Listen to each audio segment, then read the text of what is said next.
Hi friends, എല്ലാവർക്കും നമസ്കാരം. ഇന്ന് തയ്യാറാക്കാൻ പോകുന്നത് ഒരു പഴംപൊരിയുടെ റെസിപ്പിയാണ്. നമുക്ക് ചായക്കടകളിൽ നിന്നൊക്കെ ലഭിക്കുന്ന ഒരു ക്രിസ്പി ആയിട്ടുള്ള പഴംപൊരി എങ്ങനെയാണ് നമുക്കത് എളുപ്പത്തിൽ തയ്യാറാക്കണം നോക്കാം. അപ്പോൾ വീഡിയോയിലേക്ക് പോകുന്നതിനെക്കാട്ടും മുന്നേ ഈ ചാനൽ ആദ്യമായിട്ടാണ് കാണുന്നതെങ്കിൽ ഒന്ന് ലൈക്ക് ചെയ്യാനും ഒന്ന് സബ്സ്ക്രൈബ് ചെയ്യാനും മറക്കല്ലേ. അപ്പോൾ അതെങ്ങനെയാണ് തയ്യാറാക്കണം നോക്കാം. ഇതിന് വേണ്ടിയിട്ട് ഞാനൊരു 6 നേന്ത്രപ്പഴമാണ് എടുത്തിരിക്കുന്നത്. ഇനി നമുക്ക് ഇതിൻ്റെ തൊലിയെല്ലാം കളഞ്ഞിട്ട് ഒന്ന് സ്ലൈസ് ചെയ്തെടുക്കാം. അപ്പോൾ നമ്മൾ ഈ നേന്ത്രപ്പഴം എല്ലാം ഒന്ന് തൊലി കളഞ്ഞിട്ടൊക്കെ ഒന്ന് കട്ട് ചെയ്തെടുക്കുകയാണ്. ഒരു ചെറിയ നേന്ത്രപ്പഴമാണെങ്കിൽ നമുക്കൊരു മൂന്നെണ്ണമൊക്കെ ആയിട്ട് കട്ട് ചെയ്തെടുക്കാം. ഒരു വലിയ നേന്ത്രപ്പഴമാണെങ്കിൽ നമുക്കൊരു 4 5 എണ്ണമൊക്കെ ആയിട്ട് രീതിയിൽ കട്ട് ചെയ്തെടുക്കാം. അപ്പോൾ നമുക്കിത് ഓരോന്നും ഇങ്ങനെ കട്ട് ചെയ്തെടുക്കാം.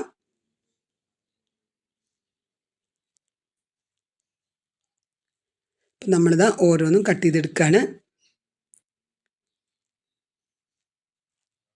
അപ്പോൾ ഇതാ എല്ലാം നമ്മൾ കട്ട് ചെയ്ത് കഴിഞ്ഞു. ഇനി നമ്മൾ ഇതെങ്ങനെയാണ് തയ്യാറാക്കണം നോക്കാം. ഇതിന് വേണ്ടിയിട്ട് ഒരു 1.5 കപ്പ് കടലമാവ് എടുത്തിട്ടുണ്ട്.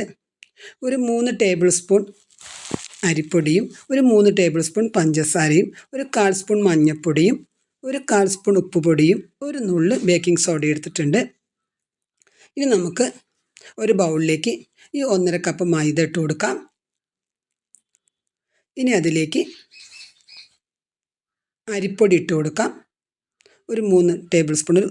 പഴംപൊരി ക്രിസ്പായി കിട്ടാൻ വേണ്ടിയിട്ടാണ് നമ്മൾ ഈ അരിപ്പൊടി ചേർക്കുന്നത്. ഇനി നമുക്കൊരു നുള്ള് ഒരു 1/4 സ്പൂൺ മഞ്ഞൾപ്പൊടി ഇട്ട് കൊടുക്കാം. പിന്നെ ഒരു നുള്ള് ഉപ്പ്. ഇതൊന്ന് നന്നായിട്ട് മിക്സ് ചെയ്യാം. ഇനി ഇതിലേക്ക് ഒരു മധുരത്തിന് ഒരു 3 സ്പൂൺ പഞ്ചസാരയും കൂടി ചേർത്ത് കൊടുത്ത് ഒന്ന് മിക്സ് ചെയ്തെടുക്കാം. ഇനി ഇതിലേക്ക് നമുക്ക് ആവശ്യത്തിനുള്ള വെള്ളം ഒഴിച്ച് കൊടുത്ത് ഇതിൻ്റെ ബാറ്റർ തയ്യാറാക്കിയെടുക്കാം. അപ്പോൾ നമുക്കതിനുള്ള ആവശ്യത്തിനുള്ള വെള്ളം ഒഴിച്ച് കൊടുക്കാം. നമ്മളിപ്പോൾ വെള്ളം ഒഴിച്ച് കൊടുത്ത് ഈ രീതിയിലാണ് ഇതിൻ്റെ ബാറ്റർ വേണ്ടത്. വെള്ളം കൂടി പോകാനും പാടില്ല, എന്നാൽ കുറയാനും പാടില്ല. അപ്പോൾ ഈ ഒരു രീതിയിലായിരിക്കണം മാവ് തയ്യാറാക്കി എടുക്കേണ്ടത്. എന്നിട്ട് മാവ് നല്ല രീതിയിൽ കുറച്ച് നേരം ഒന്ന് മിക്സ് ചെയ്തെടുക്കുക. മാവ് ഒരു 3-4 മിനിറ്റ് നേരം നന്നായിട്ട് മിക്സ് ചെയ്താൽ മാത്രമേ നമുക്ക് ആ ഒരു പഴംപൊരി നല്ല ഒരു നമ്മൾ വിചാരിച്ചിട്ട് നമുക്ക് ആ പഴംപൊരി കിട്ടുള്ളൂ. അപ്പോൾ നന്നായിട്ട് ഈ പഴംപൊരിക്കുള്ള മാവ് ഒന്ന് നന്നായിട്ട് മിക്സ് ചെയ്തെടുക്കുക. ഇനി ഈ മാവ് നമ്മൾ ഒരുപാട് നേരം റെസ്റ്റ് ചെയ്ത് വെക്കുകയാണെങ്കിൽ നമുക്ക് ഈ ബേക്കിംഗ് സോഡ ചേർക്കേണ്ടതില്ല. വളരെ പെട്ടെന്ന് നമ്മൾ തയ്യാറാക്കുകയാണെങ്കിൽ നമുക്കിതിലേക്ക് ഒരു നുള്ള് ബേക്കിംഗ് സോഡയും കൂടി ചേർത്ത് കൊടുത്ത് ഒന്ന് നന്നായിട്ട് ഇളക്കി യോജിപ്പിക്കുക. ഇനി അതിന് ശേഷം ഒരു പാൻ അടുപ്പത്ത് വയ്ക്കുക. അതിലേക്ക് ആവശ്യത്തിനുള്ള ഓയിൽ ഒഴിച്ച് കൊടുക്കുക. ഇനി ഓയിലൊന്ന് ചൂടായി വരട്ടെ. ചൂടായി വരുമ്പോൾ ഈ മാവിലേക്ക് നമ്മൾ കട്ട് ചെയ്ത് വെച്ചിരിക്കുന്ന പഴം ഒന്ന് മുക്കിയ ശേഷം ഇതിലേക്ക് ഇട്ട് കൊടുത്ത്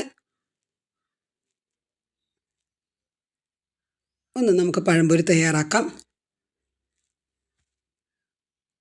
ഒന്ന് സ്റ്റൗ ഒന്ന് സിമ്മിലാക്കിയിട്ട് വേണം നമ്മളിത് തയ്യാറാക്കിയെടുക്കാൻ. ഇപ്പോൾ ഒരു സൈഡ് മൂത്ത് വന്നാൽ മറിച്ചിട്ട് കൊടുത്തു കഴിഞ്ഞിട്ട് ഇതുപോലെ കിട്ടും നമുക്ക് പഴംപൊരി. വളരെ ക്രിസ്പി ആയിട്ടുള്ള നല്ല ടേസ്റ്റി ആയിട്ടുള്ള ഒരു പഴംപൊരി റെസിപ്പിയാണ്.